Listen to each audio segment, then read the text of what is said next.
What is up, guys? Welcome back to Better Plays Ahead. I am your host, Sam Wagman. With me, for at least this stream, not next week, but we'll figure that out when we get to it, is Jeff Hicks, our college basketball betting expert. Jeff, how did you do? Round of 64.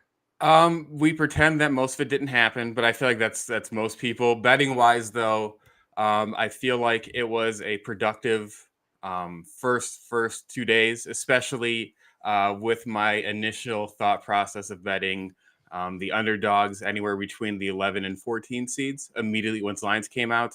That ended up being more profitable than not, just because plus money bets are going to make a lot more money and stuff like that. But overall, pretty good. How about you, Sam?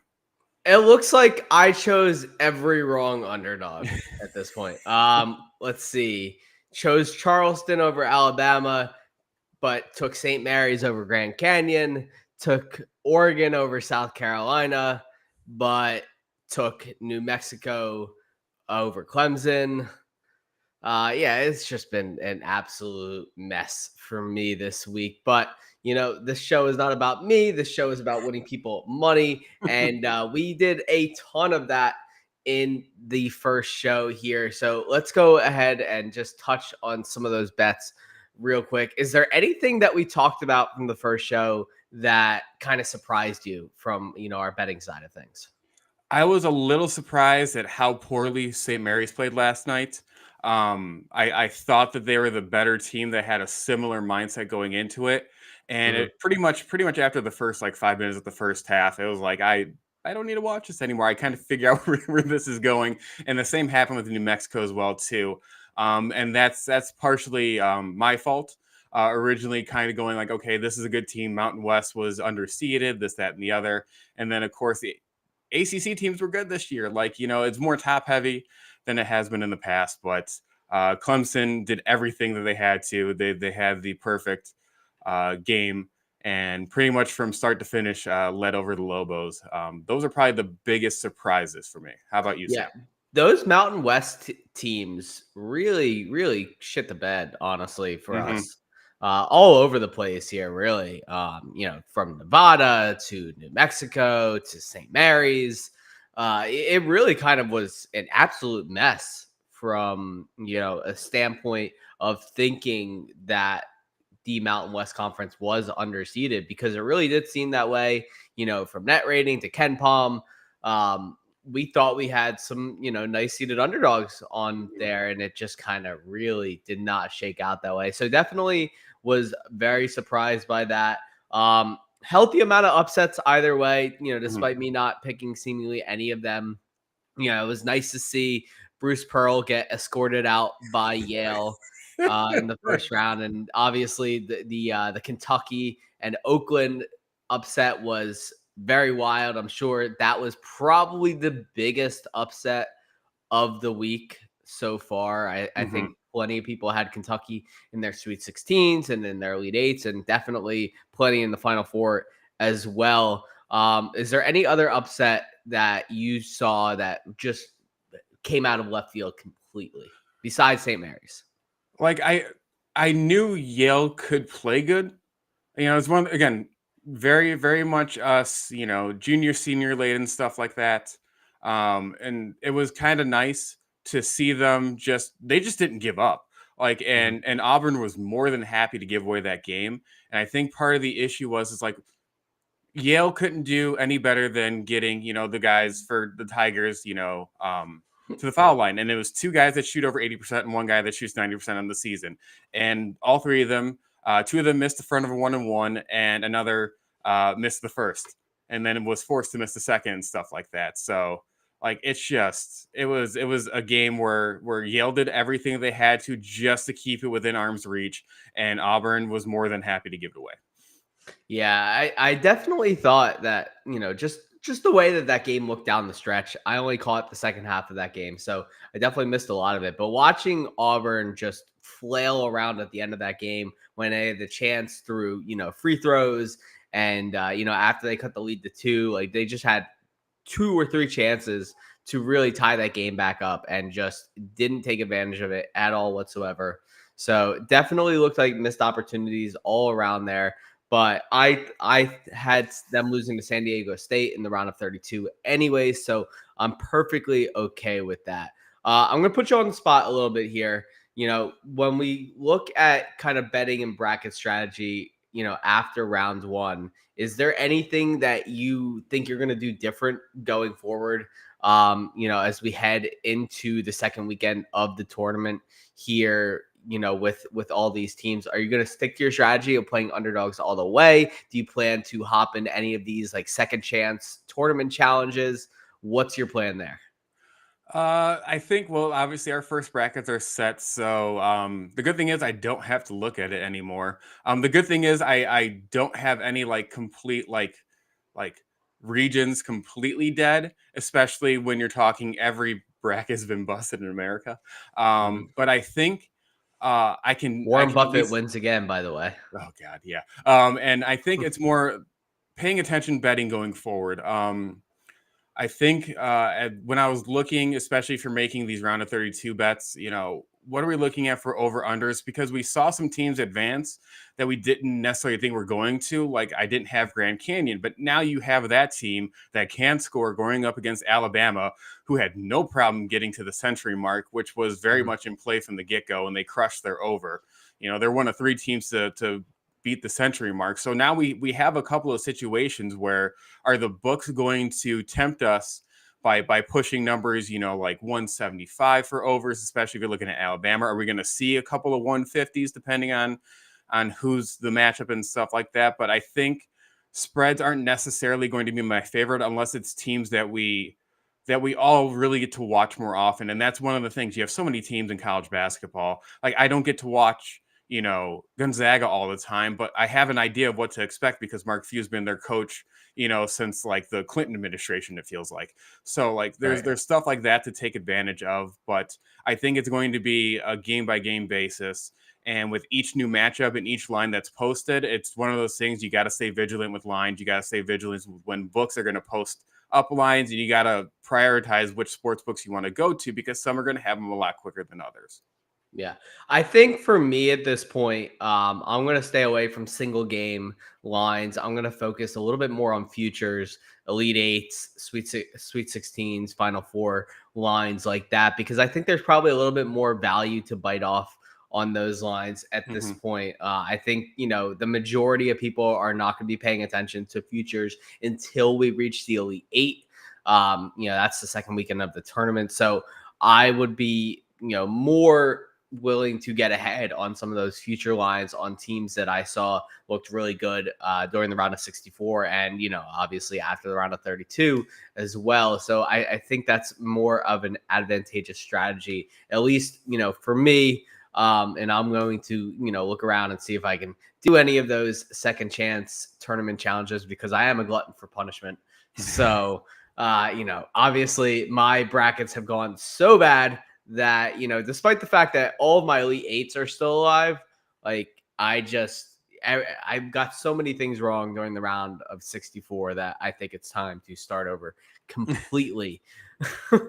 But going ahead there, we're gonna hop into some bets. But before you guys do that, if you guys have any questions, any games that you want us to go over specifically, feel free to hop in the comments and drop a matchup that you like. We're gonna go over one or two from each region, just like we did on the first show, and then once we get all of that done, don't forget to go on over to thegameday.com. Check out all of our betting promos and best bets. We have bets for every single game coming out. They'll be posted at least a day or two before the matchups happen. So, every single game that happens during this year's March Madness, we will have a betting preview for. So make sure you go check that out at thegameday.com. You can check that out thegameday.com/news or just by going to our homepage and scrolling around because we will have previews for everything there.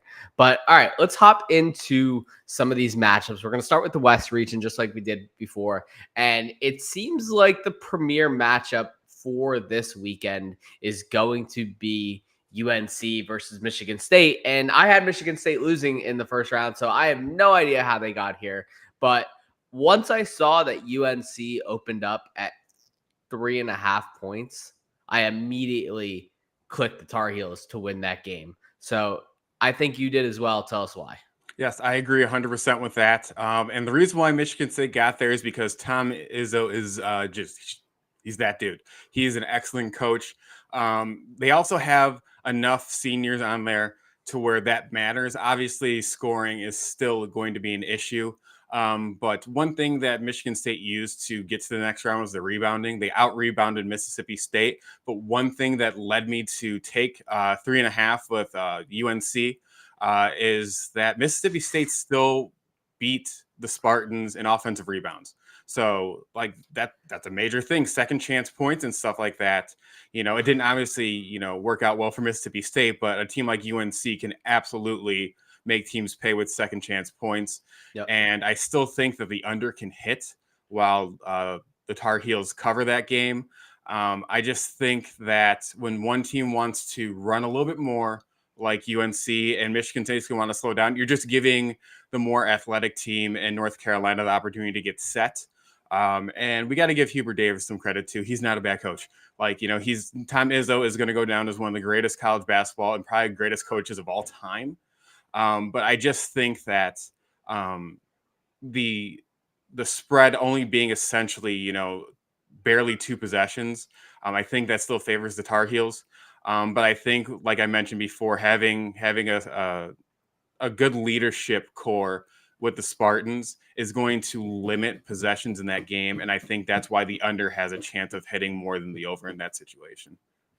Yeah, I definitely think that Michigan State's going to try and slow things down. Like you said, 305th ranked pace of play by them. But I just think UNC is too talented. They have too many stars on that roster. Specifically RJ Davis. I think that's really just going to absolutely crush any chance that Michigan State has of winning this game. And I was kind of surprised that the spread opened so low there. That's a classic case of us thinking, what do the books know that we don't for this game? But that's definitely going to be one of the more public lines of the weekend. But I have no problem hopping on it for a team that I realistically think can win the championship.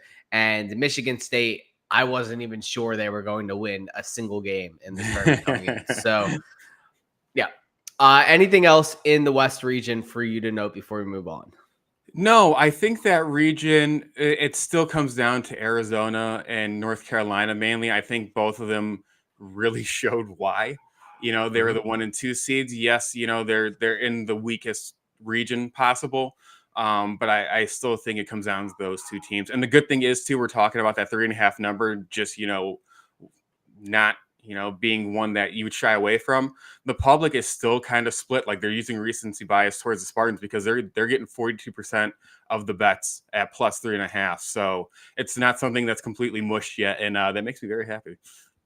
Do you see any of the bigger seeds being able to make a run in this region at all, given that we kind of predicted that this was going to be the region with the most instability in terms of things holding to chalk?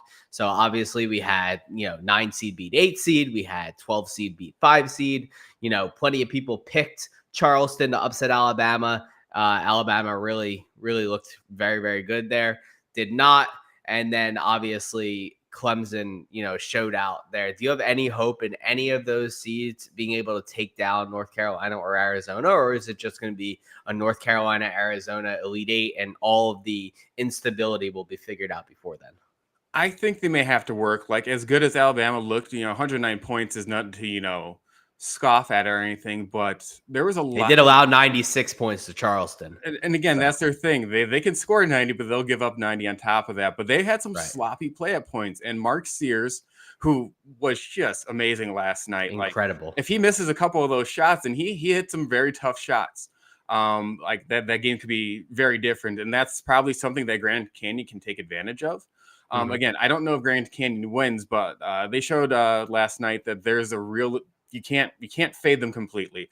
But I think North Carolina is leaps and bounds better than either of those teams.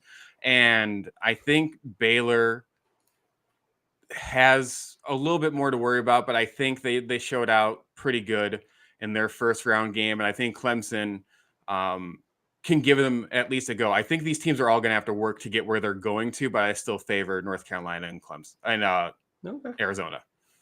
Okay. All right. Sounds good to me. All right. Let's move on over to the Midwest region. And, one of the matchups that honestly could be one of the best matchups of the tournament. You have two blue bloods here in Gonzaga and Kansas. And man, Kansas came this close to getting their ass kicked out of the tournament by 13th seed Samford, no less. So it's not too surprising that they opened as 4.5 point dogs to the Gonzaga Bulldogs here. So why don't we go through that? Um, uh, it's a depth game. That's the big thing. Clearly, not having McCullough Jr. is going to be an issue for Kansas, and that was against Samford, who was, even if McCullough played, was going to be a tough matchup for them. Yep. But even with coaching, there's no real lean one way or the other because Mark Few and Bill Self are both excellent coaches. I just think I would give the edge to Few at this point, I think. I think at this point, just because, Self only has, when you only got so many bullets left in the chamber, there's only so much you can do. But he's going to have to be very judicious with his players and fouls. This game's going to come down to fouls. Like if Kansas can't stop anything inside, their best players could just be forced to sit.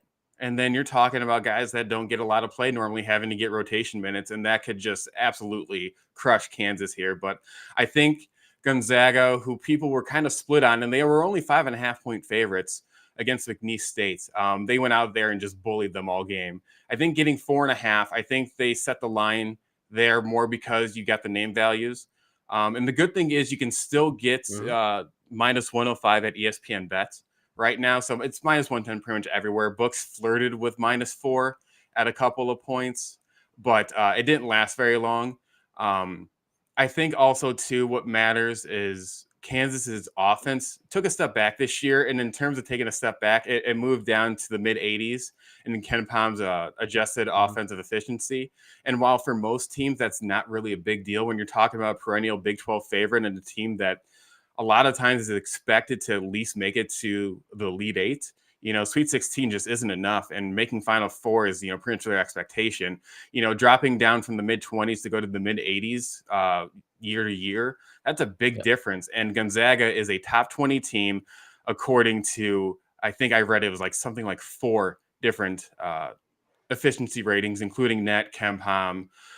There's a whole bunch of them out there that have them rated offensively, defensively as one of the best teams. And just, we got to remember the West Coast Conference was a lot better this year. So them being a 5 seed and finishing second in the conference tourney, finishing second in the regular season, that's actually not a bad thing. It wasn't because they had that much of a down year.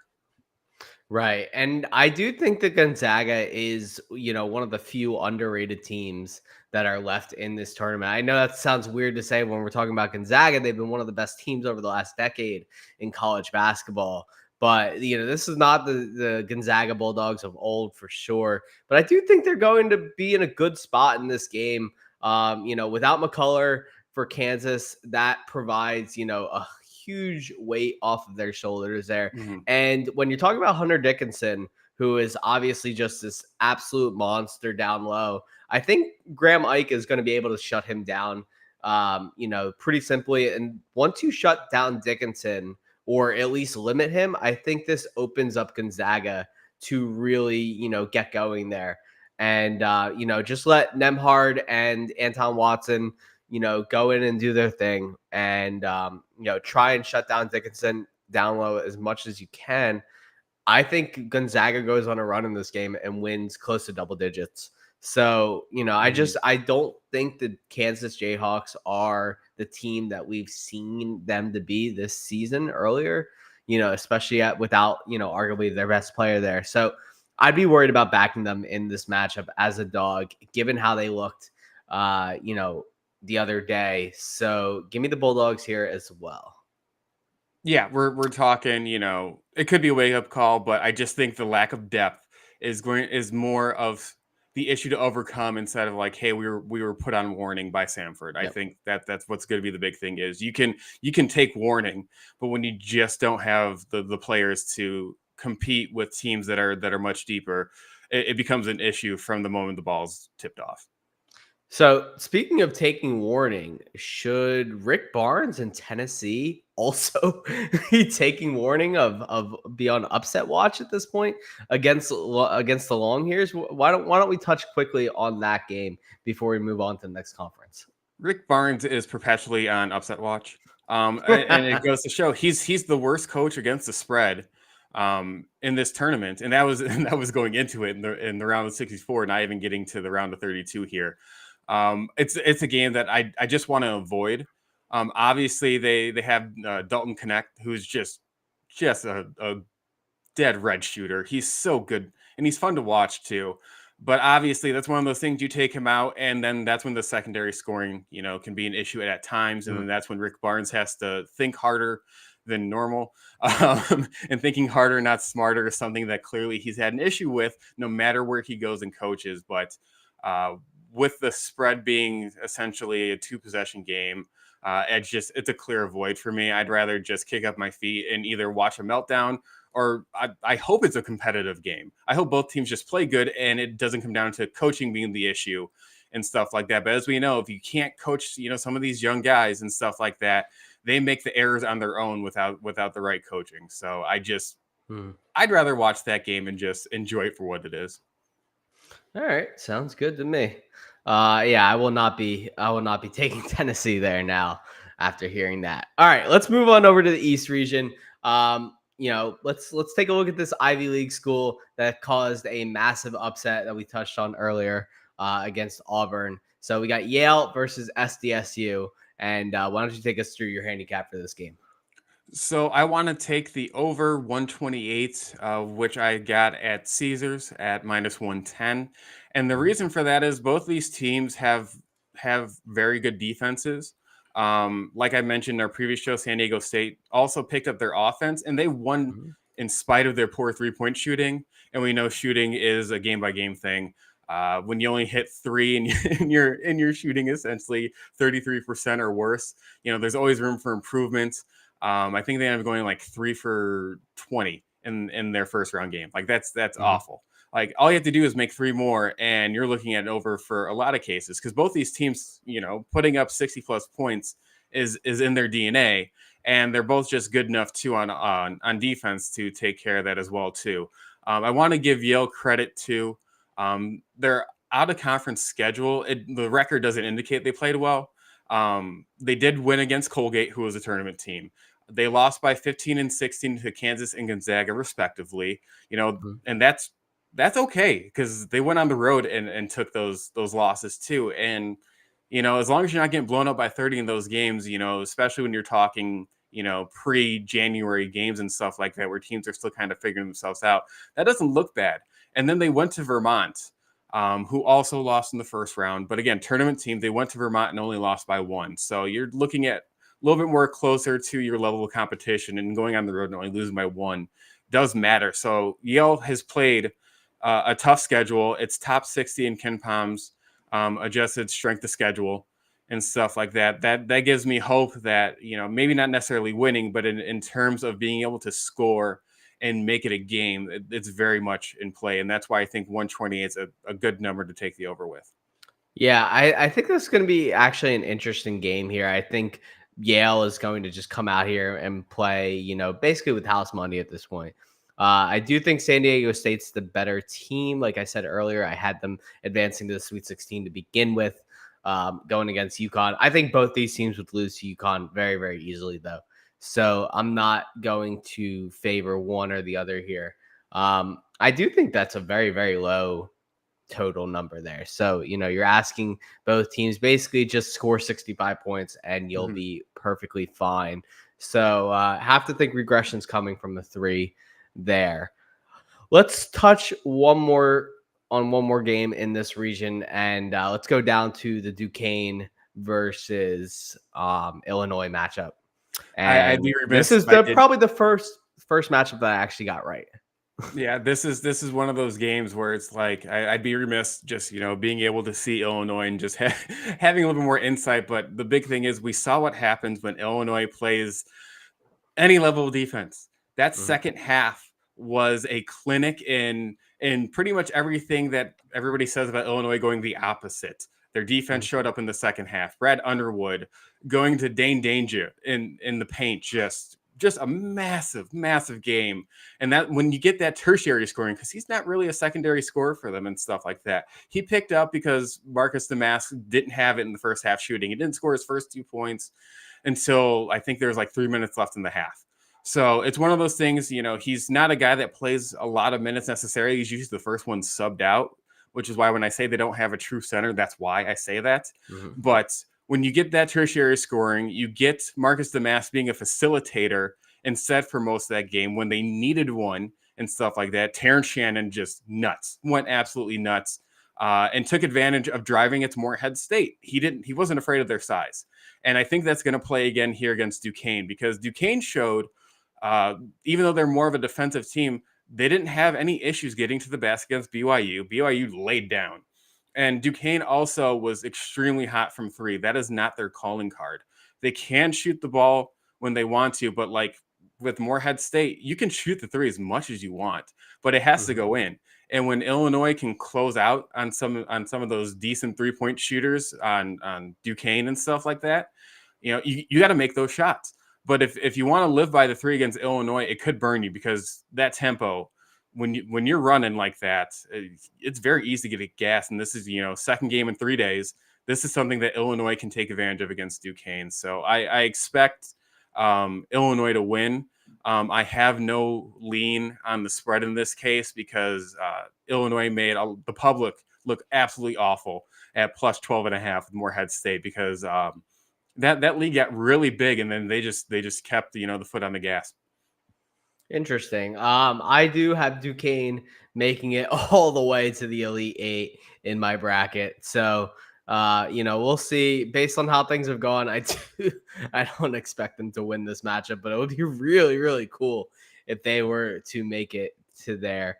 All right, let's go back to our last conference. We got the South region here. Let's talk about this Colorado and Marquette game, because obviously you were all over Marquette going to the Sweet 16 minus 130. And it honestly, the only reason that was hung there was because one, Tyler Kolek was, kind of up in the air whether he would play and how effective he would be. And two, Marquette came into this tournament as the lowest rated 2 seed. So, everyone was kind of thinking, well, they could, get knocked up their skis a little bit. Then, you got Florida and Colorado going out there scoring 200 combined points. It's been a long time since we've seen that happen in a college basketball game.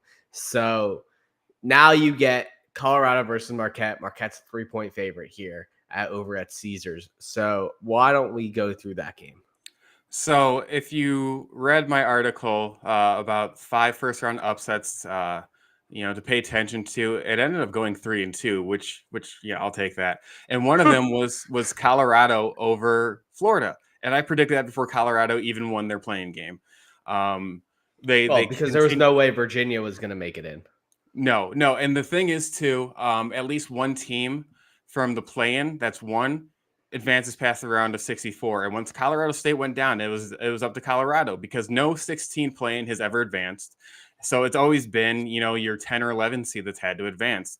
And with Florida, down their big man and stuff, I was like, yeah, I got to take this. And Mhm. again, guard play, guard play, guard play, and it was the difference in the 2 points that Colorado won by against Florida. So, and I think that rolls over against Marquette, and them only getting 3 points. That's the books leaning on a hot Colorado team.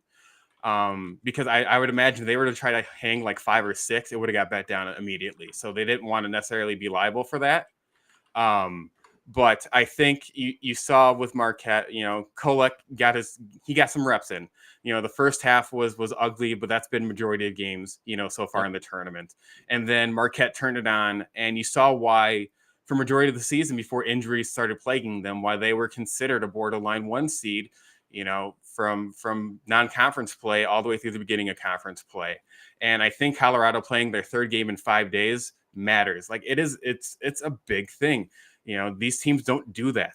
That's not how schedules work, thankfully, because that's awful for a lot of these kids that actually, are, trying to get degrees, unless, they're, true NBA players they don't have to worry about that. But I think the gas tank runs a little empty for Colorado. And it's just one of those things that Marquette is healthy. That makes a Yeah. difference. And I would love to cash that minus 130 ticket because BetMGM was very kind enough just to, gift that to bettors. Definitely, really like that. And, from on paper, this is definitely a slam dunk pick for Marquette. So knowing me, it'll end up being anything but that once I take this bet right after this show ends. But before we get out of here, I want to touch on one more upset minded team that got out of the round of 64 with a surprising win over a single digit seed, and that is JMU going up against Duke in this game. Let's talk about that one real quick. So I think this was a case of misseeding. You could have had James Madison as an 11 and would have been justified. You could have had Wisconsin all the way down to a 7 seed and it would have been justified, because you want to talk about a team that made it on their shooting. It was Wisconsin, and they showed why they were on upset alert from the moment that matchup was announced, because they are unathletic. And James Madison, they attacked immediately. They went to the basket, and they were met with little resistance at times. Obviously, Wisconsin was hitting their shots towards the end of the first half, and it carried over into the second half enough. But at a certain point, when you just got guys that have no fear inside, and they're hitting their shots from outside as well too, you get James Madison, and I think that's going to lead to an over. It's at 148 right now between Duke and James Madison. I think both of those teams can get to the basket. I think if you're going to be James Madison, you're going to want to attack Filipowski right away. It's one of those things, you know who their best player is. So on offense, you got to try to make him earn it. And he's a very good defensive player. So it may not work right away, but I think that's going to be a plan of attack. And both teams are good enough from outside. One thing that both teams also do very well, they are not prone to turnovers. And I think that's going to matter. They're both in top 45 in turnover rates on offense, and James Madison's defense is also top 50 in the nation and creating turnovers as well too. So we're going to see a true battle of what happens when it comes down to a really important possession. Who's going to have the ball and who isn't, and does it turn into transition points? Does it turn into building a lead, cutting down a lead? But I think both of these teams are going to want to be efficient with their shots, and I think that leads to an over in this case. This is one of those games I mentioned, are we going to see a couple of games go to 150 as a total? And I wouldn't be surprised before tomorrow this game at least gets to 149. Yeah, absolutely. I do actually think that Duke is just going to roundhouse kick JMU out of this game, but wouldn't be surprised to see JMU put up some points given what we've seen. Um, Anything else you want to touch on before we go down out of here? I will be gone next week, which is a bummer. So I won't be able to do the shows leading into the Sweet 16. And on top of that, I'm going to be in a state without legal betting. So pretty much for the next 24 hours before I peace out for a week, I am going to be feverishly betting as much as possible. So Lovely. and like Sam said, look at the futures. Now's a great time to get some value and stuff like that before matchups are even set. You can look at your upset-minded teams, and aim for an Elite Eight appearance for some of them and stuff like that. So get your value now, because the books are going to only crunch things tighter and tighter when they have less games to pay attention to. Yeah, absolutely. But, we're going to get on out of here. Make sure you guys head on over to thegameday.com. You check out all of our betting promos and best bets and offers. Have everything ranging from DraftKings to FanDuel to BetMGM to Caesars, ESPN Bet. We have all of them over there at thegameday.com. You can check everything out over there. And thank you guys for tuning in. We'll be back middle of next week, most likely Tuesday or Wednesday, to break down the Sweet 16 games